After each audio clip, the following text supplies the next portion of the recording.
Should we just go straight into it then? Please.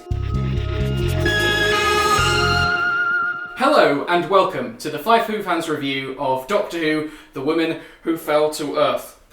Not so much a review, more of a reaction. The episode finished literally 10 minutes ago. Yeah. We've not actually properly spoken about it yet.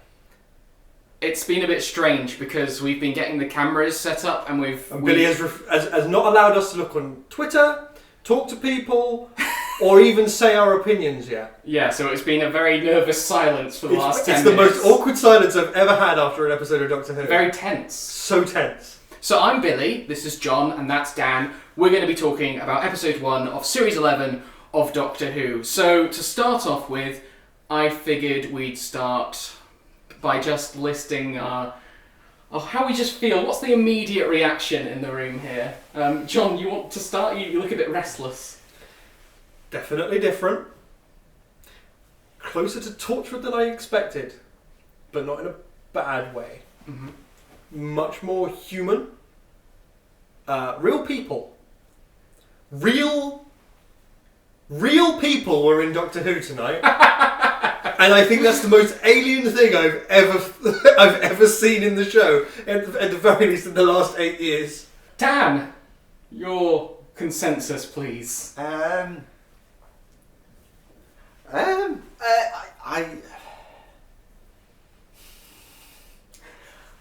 Weird to describe. I don't know what I was expecting. I think now 10 minutes down the line, thinking about it, I think I enjoyed certain bits maybe a little bit more. There was some moments which I slightly lost interest, and then it picked back up. I think more of the interest lifted when Jodie was on the screen. Mm-hmm. I think there was some dips when it went away from her. Mm-hmm. So she was just such a sort of a ball of energy. I honestly, Just so you know, in the edit at this point, I'm having a real close-up of you. Really intense. Do you feel... I feel like now, I enjoyed a lot of the bits more. There was some bits just at the time where it was like... That's interesting. I don't want to go into the territory of saying boring, because it wasn't boring. There was just slightly loss of interest. Yeah. And maybe a little too serious. I'm guessing we're so used to Moffat's...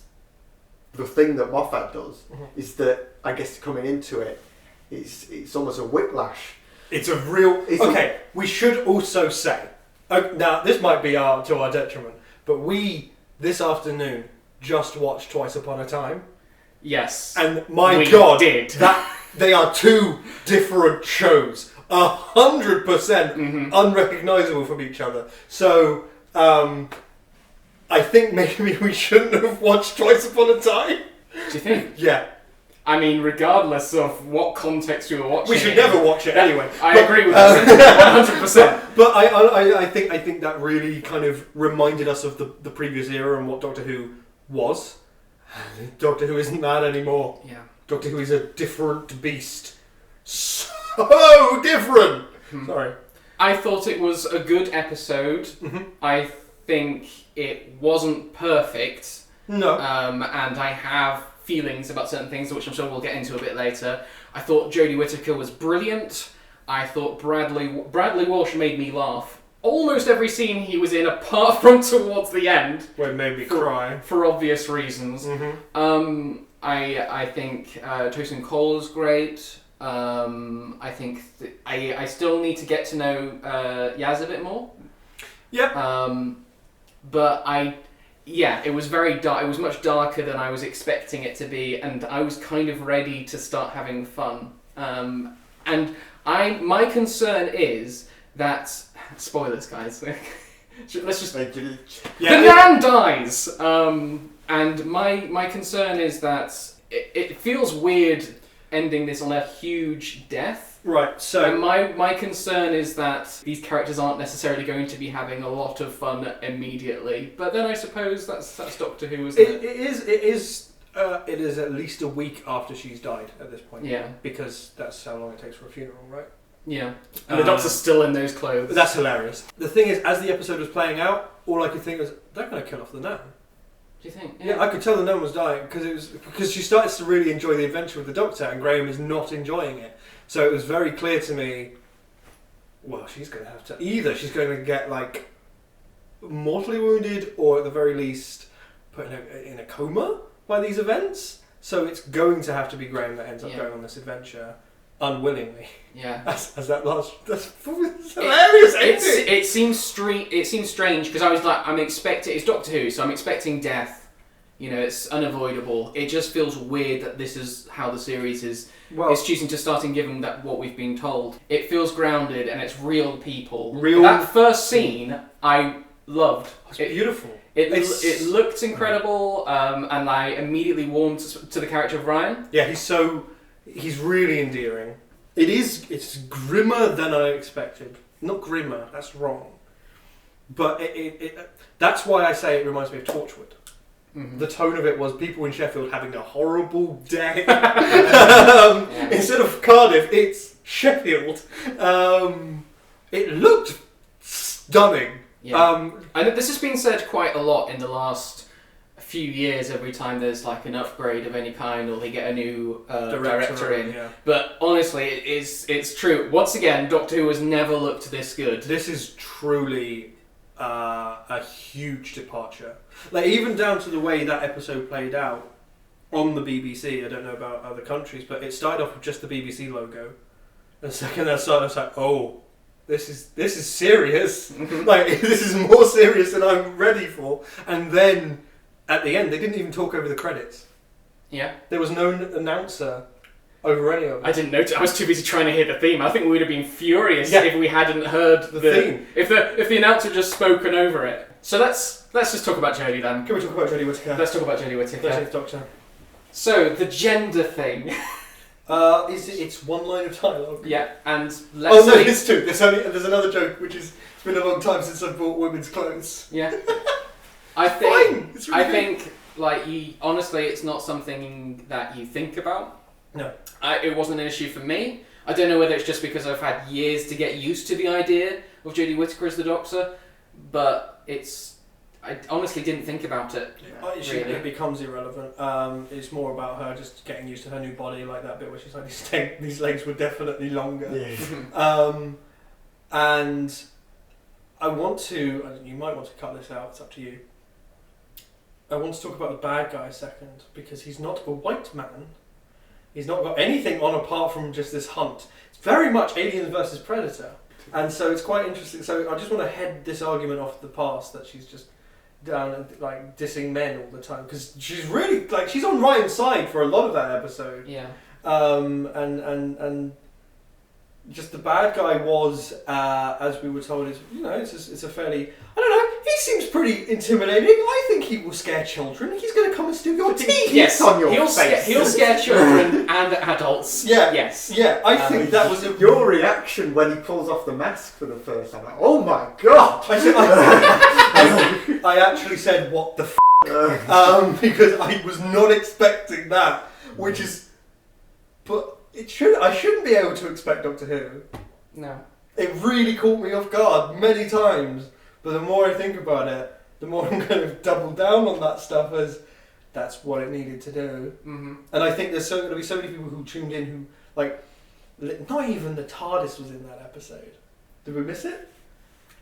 I want to see what it looks like. I want to see the inside of the I'm TARDIS. so glad that we had that shot at the end of them all in space. Yeah. It's hilarious as well. I think you see Graham just like. It's also that's so Fourth Doctor. Mm-hmm. That's so season 12. Yeah. That is so Time Ring type. Except in this version, the companions aren't really expecting it. No. Well, off we go then. Instead, it's Jodie Whittaker. Oh no! What have I done? I made a mistake! And that's the end of Doctor Who. Doctor and her friends have died. There we go. So Jodie Whittaker. Sorry, I'm just trying to steer it back. This is going to be very hard to keep on track. Yes. Because, so Jodie, she storms it. From the second she falls through the top of the train, she's funny. She's really funny. and then at that moment where she earns her "I am the Doctor" moment, and it's really good. I think it's definitely the best post-regeneration story since 11th Hour. Dan, how do you feel about Jodie as the Doctor? Is she your new favourite Doctor? Confirmed. Well, I can't judge her right now, but But we will press you. But I think she's brilliant. Yeah, I think, like I said, there were some bits where I felt there was a dip, but when she came back on, it was like, What bits were dips? A bit when it was cutting to the monster in the pod thing, and it was just that guy with the camera. I do agree. I agree that I just felt there was a couple of bits where it just dipped down, but when she sort of was more in the forefront of things. So you're not too keen on the scene where a man with a kebab starts chucking salad. But I do like that salad. Eat the salad. So that's been the best moment of the series so far. I don't know how Chibnall's is going to top it. No, there's some other great moments, like the guy in the crane, and he's listening to a tape about "I am loved, people want me." There's someone's after me or something like that. Isn't it? Someone wants me. Yeah, someone wants me. And then also the bit with when they were all trying to ask around for people, and it was Graham. And what does his friend say? I was like, have you seen any weird creatures about? Oh, my wife's out playing bingo with her friends tonight. And there's a moment, and then everyone starts laughing. It's a moment's pause, and that's so well observed of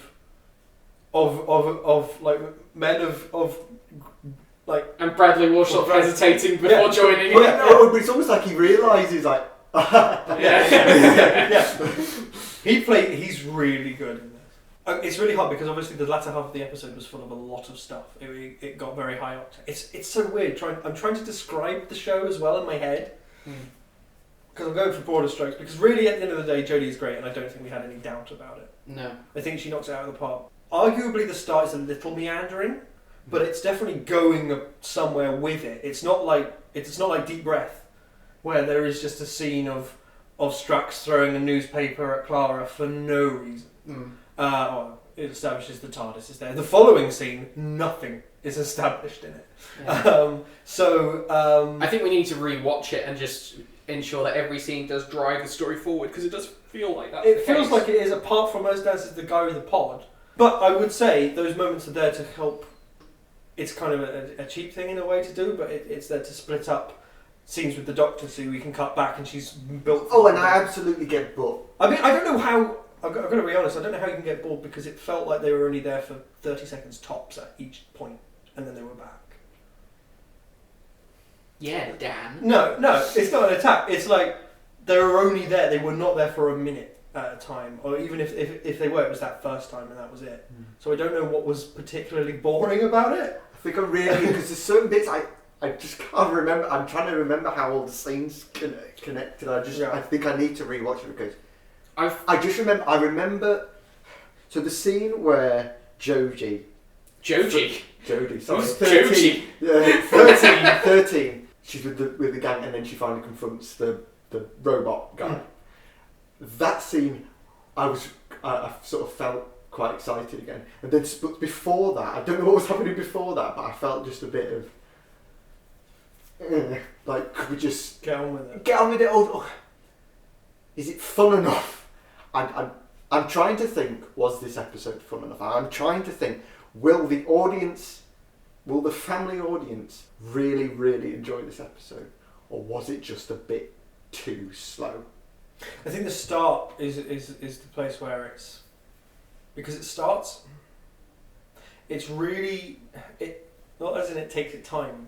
It takes its time, but it does take its time. But it's not like boom, boom, boom to start with. It's really not like. And here we have Bill, and she serves chips, and she sneaks into lectures. It's not that.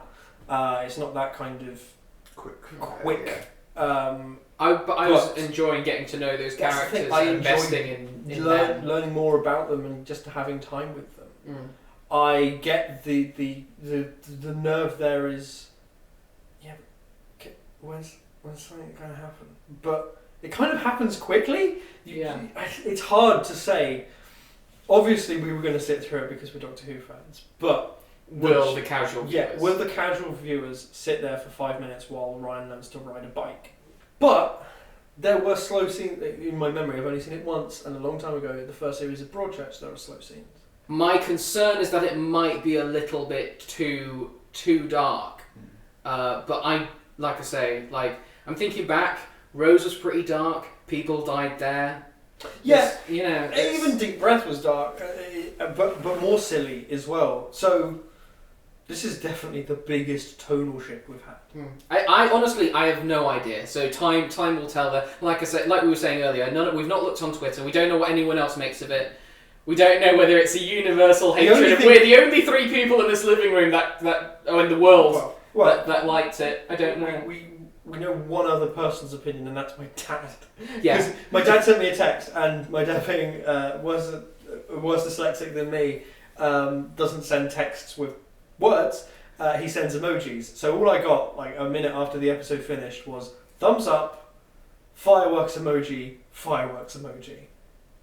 and I'm assuming that means it was good. I think he liked They it. liked it. I think he liked it because he was the first person I spoke to after Jodie was cast who was apprehensive about Jodie. So hopefully that means that audience, if your dad's represents that audience, hopefully means that they'll be won over. I think he'll definitely talk to people at work in the week and say, "Oh, I thought it was good," and that's the type of conversation you want to happen. Yeah, that's what Trimmer was talking about. Is that kind of water cooler moment, and I think definitely tomorrow people will be talking about it. Definitely, it's not. I think there will be people who went, "I turned it off after 5 minutes. It was boring," but then there will be people watching it who will have watched all of it and will be in the state of pretty strange, wasn't it? And it's the most alien Doctor Who has been in a very long time. I want to tune in next week to find out what happens. Yeah. Again, obviously we will, because we're meant to be Yeah, reviewing it. But I would say anyone who watched through the episode will come back next Yeah. week. I would, yeah. Can we just talk about the theme and theme the tune? end? Yeah, the theme, the credits, the end. Talk about the theme tune, right? So there's the moment where she falls through the ceiling, and then when she stands up, the theme plays. Yes. For about 5 seconds, and it was brilliant. It was so weird and so great. It really struck me by surprise. Yeah. And I think from now on, I want every episode to open with Jodie Whittaker falling through a roof of some kind, and then a couple of beats of that bass line, yeah. and then that's it. That's what you need. So the theme tune itself, there's been a lot of press about how that's being built out of pre-existing elements of the theme. From 1963, reusing Delia Derbyshire recordings, but then modernised. And you can hear that. You could definitely hear it. I don't know if I trust the sound system we played it over, and I will need to hear it again. Yeah. Because I think it's very... my sound bar, for anyone who's interested, seems to take the wrong levels and play them louder than the others. It's like it's inverted sound. So that's why I think it sounded a little bit horrible. But not horrible in the arrangement of it. Yeah, not the arrangement, and also not horrible in the sense of the Peter Capaldi theme tune was a horrible, ugly noise when the theremin kicked in. I'm interested to hear it again and hear it clean. So at the end of the episode, they play a next time trailer. But unlike next time trailers we've had before, I get what they were going for. They decided this is our chance to reveal all of our guest cast. That's a good idea, right? Yeah.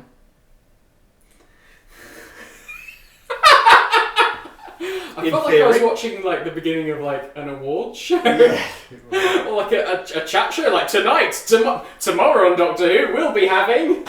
I think they were very proud of their cast of their cast of. It's guests. weird because it feels like something like it's not something I've seen a show do before. But if I was watching a show and it did that, I'd expect that to be something that a show for adults would do, not a show for kids. It's drawing the adults back in. But the thing is, adults would sit down to watch it with kids. That's the idea, isn't it? It's to pull people in as a family unit. So the parents are like, "Oh, let's watch the two together," because I want to see what James Cummins is doing this week. So it is an unusual thing to do. It's not unheard of. It's normally actually a thing that you see in. It's like a cinema trailer. It's a movie thing. Yeah. But it was nothing but that. Like in a cinema trailer, you'd have stuff from the story and action shots and things like that. Ryan has a YouTube account, by the way. Ryan's a YouTuber, just like us. I definitely think Chris Chibnall did that just for us. Definitely. So thanks, Chris. Really appreciate that. Thank you. But that was nice. I thought that was a nice way of doing it. It actually had it had a Moffat touch to it, which was he's talking about the most important woman he met today, Yeah. and then it subverts it later. it's actually it wasn't the Doctor, it was his nan. Mm-hmm.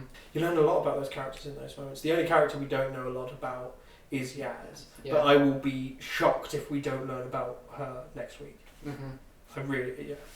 I'm not put off by her. Yeah, no, Like, I just don't know much about her. Yeah. So I'm interested to know. exactly. And Yeah, I it's- like what I've seen It's of not, her. it's not like Clara, as in there is nothing here. It's more I want to meet you as a character more. We want to get a little. intrigued. Yeah. Yeah. Dan, the theme and the trailer. What did you think? I thought the trailer was bizarre. I think the main thing is just that it kept going, and it felt there was a moment where I'm like, is the theme now looping? I feel like the theme, and it's like, okay. I sort of. I think that's the thing that really caused us a little bit of alarm at the end. Was what's going on? I kind of rather they hadn't had it. Yeah. Just because it left me feeling really strange, and I think that kind of that's all I was thinking of for about 5 minutes of when we were setting this But up. all I'll say for that, in the show's defence for doing that, is people would have turned off. Yeah. People won't sit through the credits. They don't care. So the general public, only the people who are actually genuinely interested in what happens next, will now have a list of names, and they'll go, I know 10% of those names. I'm interested. And then there's the trailer for next week. So I get what they're aiming for there. But I think it was too long, and it just kept going It for did about keep- a minute long. But I don't think that's a detriment to the episode. Oh no! That's And that's an additional choice that somebody made. It's a down the choice line. later on, but I will say, honestly, it's not important. So we've covered the theme. We've got about Oh, 100 more things to talk about. incidental music was good. Yeah. Those didn't really hear much of an orchestra, so it feels a lot more kind of small scale in music. Which I'm more than happy I'm with. fine with that. It's a welcome change. It was much more, not moony's the wrong word. It reminded me, actually, music-wise, it reminded me of shows like Misfits and BBC America's Dirk Gently. So it's more of that kind of small scale sound. Yeah, and it's not smothering the visuals. It's either. definitely not overpowering. No, there's nothing that I feel like I can hum now. But that's not necessarily a bad thing. Yeah, you don't need to hum everything. The thing that you want to hum is really the Doctor Who theme.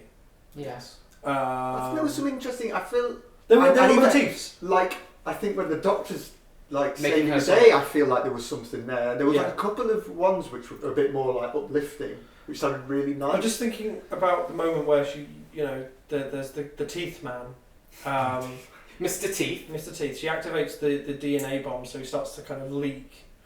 That was interesting. And then the guy pushes him over the edge, and it's a moment of, yes, you shouldn't have, but the Doctor never chases that up. The scene is not chased up. Yeah, that felt a bit strange, didn't it? Because A bit out of place. It just cuts on to the Nan dying. Yeah. So I get that there's more dramatic things happening in the moment, but it's Is it something that you expect to be followed up on? And I wasn't Yeah. entirely sure what the issue was because he teleported away. yes. And it kind of forced him to teleport. yes, didn't it? It was kind of a moment of So in a way, I don't quite understand what the issue was, Yeah. unless he's still falling at the exact velocity he's when he going gets when to he the- teleports. In which case, No. he just teleports and he goes. I tell you what it is. It's the female Doctor telling the white man that he did something wrong. Yes, that's exactly That's what exactly it is. what it it is. The It's- gender agenda. It's the gender agenda. At that moment as well, the Doctor's like, "Oh, I've taken out the collar bombs and put them in the snake." And maybe a flashback could have been good there or something. That's just like one of those moments where the Doctor goes, "And I did this, and you're buggered now." The guy who's tracked it has that video left on his computer that says, "If I die, watch this." And then he says in the video, "I've spent 7 years watching the skies and checking atmospheric pressures, so I know when it will come back." Who are you exactly to have that? Maybe he said a line of dialogue that he's like some Yeah, sort of I got a bit lost at that But point. that's a moment where he's saying, "Oh, I've done this thing, so I knew it would come back for my sister." And that's a good thing, yes. But also at the same time, The other monster that isn't the spaghetti, the teeth guy, Mr. Teeth. Mr. Teeth. I feel like there's T.C. McGee. I feel that moment on the rooftop goes on just maybe a little too long, exposition-y. I feel like I think I slightly switched off a bit with him just sort of going on just about his race and his plot and his things like that. I just thought it was a bit like... See, I was... That was all there for me. I just thought it was just a bit too exposition-y. I just think it was just like... I think if they were just a little bit more simple. It's very much... It's Alien versus Predator. It's a sporting thing. Yeah. There's a sport that they're both trying to get that one guy. No, he's using that. It is literally Alien versus Predator, isn't it? Basically, it's the Doctor as the alien. Yeah. Oh, okay. As someone who's not watched Alien versus Predator, obviously the Doctor is not a xenomorph as far as we've not seen that incarnation yet. But yeah, so that dialogue explains that the spaghetti monster he shouldn't have. He's cheating by having that. Right. Okay. It's his. I also got a little bit lost at points, but again, I think that would help with a rewatch. Yeah, I think it's an easy. I just. My concern just is that went a little bit. this first episode had to be as accessible as possible. And I think in a lot of ways it did do that. But as I say, I found myself going a little bit lost around the midpoint. I don't know, that scene, it was, all of it was necessary. Every word was explaining what was happening. I'm just wondering if it could have been. I think the one thing that got me was actually the shot choice, which was just the continual close-up of Toothman. Maybe. If you'd cut to a wider shot occasionally as he's explaining his stuff, I would be fine. There's other things I could talk about, but I can't really. Cinematography is beautiful. Really, Jamie Charles knocked it out of the park. One of the best-looking episodes ever. It's got great flair. Truly does look like a Netflix show. The CGI is on point. Yeah. The CGI is really good. Just take it from me. It's television budget CGI, but it's nowhere near as bad as it's been. Really on point. Wouldn't you say that? Oh, definitely. I mean, weirdly thinking about CGI is that when we were looking back today and we watched that clip from Vincent and the Doctor, a couple of shots of the monster in that, it's like, oh, that's questionable. In this, it's pretty. It's pretty. So, and I don't know if it's slightly part of the lighting as well. Like that spaghetti monster works well in dark spaces. There's that bit where it's coming up the train. Yeah. Oh yeah. I want to watch it again. Yeah, that's the thing. I don't want to go back. Shall we watch it again? Straight away. Fine with doing that. Stop the review. The reveal that Graham has suffered with cancer is interesting. Yeah, I felt that was a little bit expository. A little bit. Yeah. I felt that it felt a little bit shoehorned, but that's a conversation like that would happen. It just feels weird. Again, it's that weird thing with Doctor. You don't hear these things said in Doctor before, which I'm guessing it just is why it's. I mean, for me, it's just so odd. Yeah. It's some of these things, and it's just like, and obviously, I think again because we watched Twice Upon a Time, it is like I said, so like flip. It's. I would say that it's very confident in what it's trying to do. It just got very bleak very quickly. Bleak? Yeah, I'd say so. If we're suddenly in Awaken and we're talking about cancer, it's Ryan's dad is a yeah, and I don't I'm know. hoping we get some of that. Then. And I feel like I shouldn't be surprised considering this is the writer that gave us Broadchurch. I don't know why I didn't see it coming. It makes absolute sense that that's how we're rounding up the episode. And I'm actually happy it is. And I hope our characters I do hope our characters have fun. I think as they will. it goes on, and I really want to know what happens next. That's the thing. Characters were having fun in the episode. Yeah. Except the Nan got punished for it. Yeah. But she went and did something she probably shouldn't have. There's so much to say. This is just our immediate reaction to the episode. There is so It might much be that halfway through this week we have to do another one because we just got more to say. We might have that. It's this. I'm not saying we will. We might feel compelled to. It's fascinating. It is the biggest change. Remember when they were touting how big of a change Capaldi was going to be in Series 8 was going to be such a change, and it wasn't. This is dark. This is day and night, quite literally. It's More than any other Doctor. more than any other Doctor to Doctor. This is a huge change, and really, we shouldn't have had the Christmas special. And to be honest, there shouldn't have been a series last year. This should have come after. I would like to have had Series 10, but a year earlier, so we'd have had a little bit longer to Yeah. wait. Because then this change would have. But again, that might be our fault for re-watching episodes of the Capaldi era in this past week. Yeah, we really have. We watched a lot, and we So- like Peter. We like we like the Doctor a lot. We like Especially Series Series 8. 8 Capaldi. But but from doing that, I think that's then reacquainted ourselves with the previous era, and we've now been dropped into this. And Something so- else. Oh, Different show completely, and I don't think that's a bad thing. that's but not it's bad. It needed like to I say, whiplash. Serious whiplash. But I think for a lot of people, especially the people who went away years ago, this won't be whiplash. This will be, oh, it's really taking itself seriously now. This is Doctor Who now. And I think that's why I'm fine with like the way the episode round up is because it's taking itself that seriously, and hopefully it's going to keep playing with the characters that way. Like I say, the cast are incredible, and I liked a lot of the decisions that were made. I feel weird. I feel really weird and a little bit undecided after watching it, but I want to watch it again, and I want to tune in next week to see what it's like. I don't think it was a perfect episode, like I say, but I thought it was strong enough to keep people interested. But I think time will tell. It'll be interesting We'll to know see what tomorrow. people make of this. Yeah.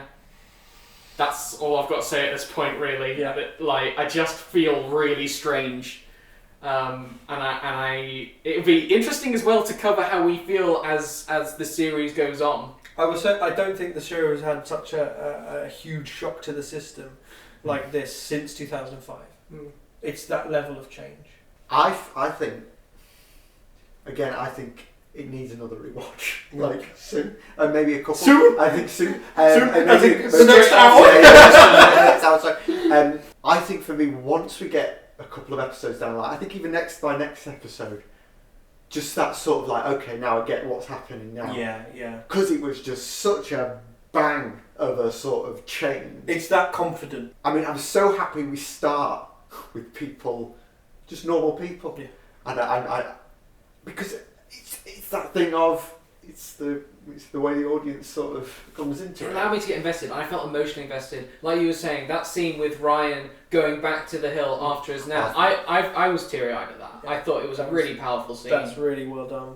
We hope you join us next week, where we will be covering the Ghost Monument. Happy birthday, John Granston. It was my birthday today. It was his birthday, and do you think it's been a good birthday? I think that's possibly the coolest birthday gift I've ever had. Yeah. So remember to write to Chris Chibnall with a thank you I will letter, thank him for that. because otherwise he's not going to give you one next year. Yeah.